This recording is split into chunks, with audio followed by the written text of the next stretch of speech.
राजस्थान के शांत परिदृश्यों के बीच स्थित जोधपुरिया में देवनारायण मंदिर अटूट विश्वास और दिव्य हस्तक्षेप का प्रमाण है। ये कथा भगवान श्री देवनारायण जी के मंदिर एवं उनके भक्त चतराजी भोपा की है। केवल एक वास्तुशिल्प चमत्कार नहीं है, यह आशा की किरण है और भक्ति और नियति के शक्तिशाली मिश्रण का प्रमाण है।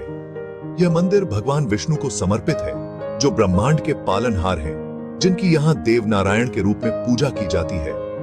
उस समय की बात है जब यह क्षेत्र कठिनाइयों से ग्रस्त था, भूमि बंजर थी और लोग किसी चमत्कार के लिए बेताब थे। ऐसा माना जाता है कि भगवान विष्णु ने लोगों की दुर्दशा को देखकर अपनी उपस्थिति से भूमि को अनुग्रहित करने का फैसला किया।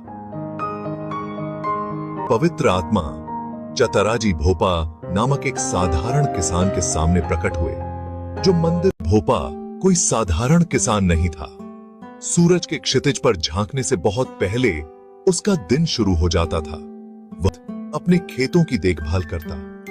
हर क्रिया भक्ति से ओतप्रोत थी, हर शब्द एक मौन प्रार्थना। उनका जीवन ईश्वर में उनके गहरे विश्वास का प्रमाण था। उनका हृदय भगवान श्री देवनारायण के प्रति प्रेम से भर गया। अपने साधारण जीवन के बावजूद चतराजी भोपा संतुष्ट था। एक शाम जब चतराजी भोपा खेतों से बैलगाड़ी से अपने घर जा रहे थे, तो उसकी मुलाकात एक बूढ़े व्यक्ति से हुई।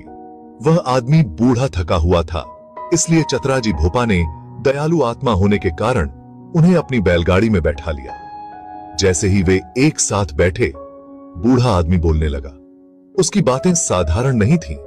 उसने चतराजी भोपा के भाग्य के बारे में बताया, एक भव्य मंदिर के बारे में जो चतराजी भोपा को भगवान विष्णु के लिए बनाना तय था। थोड़े आगे चलने के बाद वो आवाज सुनाई देना बंद हो जाती है। चतराजी भोपा को एक कैर के पेड़ से आवाज आई कि हे चतरा, मैं तेरे से तेरी भक्ति से बड़ा प्रसन्न हुआ। मैं चाहता हूं कि तू मेरा मंदिर बना। मंदिर निर्माण में जितना भी धन लगेगा, वो तुझे प्रतिदिन यहीं पर इस पेड़ के नीचे स्वर्ण मुद्राओं के रूप में मिलता रहेगा। वह एक साधारण किसान था। वह इतना भव्य काम कैसे कर सकता था? भगवान श्री देवनारायण जी ने कहा कि मंदिर निर्माण में जितना भी धन लगेगा, वो उसे उस पेड़ के नीचे मिल जाएगा। भाग 5, एक धन्य मिलन, भक्ति का प्रमाण। जैसे जैसे निर्माण आगे बढ़ा, एक आकर्षक घटना घटी। भगवान श्री देवनारायण जी ने मंदिर से आवाज दी कि हे चतरा, पास ही के गांव अकोड़िया में पोसवाल गोत्र की खम्माबाई है, जो आंखों से अंधी है। तू जा और उससे विवाह कर ले। इतना सुनकर चतराजी भोपा को आश्चर्य हुआ, लेकिन दिव्य भविष्यवाणी को याद करते हुए चतराजी भोपा ने इसे अपने विश्वास की एक और परीक्षा के रूप में देखा। वह शादी के लिए मान गया। शादी के दिन जैसे ही चतराजी भोपा और उनकी धर्मपत्नी खम्माबाई ने दंडवत प्रणाम किया, तो एक चमत्कार हुआ। चतराजी भोपा की पत्नी खम्माबाई की आंखों की रोशनी वापस आ गई। ग्रामीण भयभीत थे। दिव्य कृपा को देखकर जो मंदिर के निर्माण के हर चरण का मार्गदर्शन कर रही थी। मंदिर की स्थायी विरासत, वर्षों के अथक प्रयास और अटूट विश्वास का समापन देवनारायण मंदिर के पूरा होने के रूप में हुआ। भगवान श्री देवनारायण जी ने चतराजी भोपा को वरदान दिया कि इस मंदिर में मेरी पूजा सिर्फ तेरा ही वंश करेगा और इस मंदिर के निर्माण में हमेशा तेरा नाम लिया जाएगा।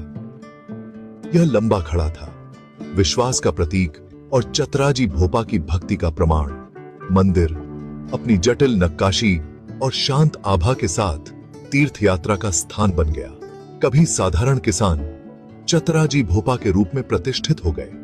यह उपाधि उन्हें आभारी ग्रामीणों ने दी थी।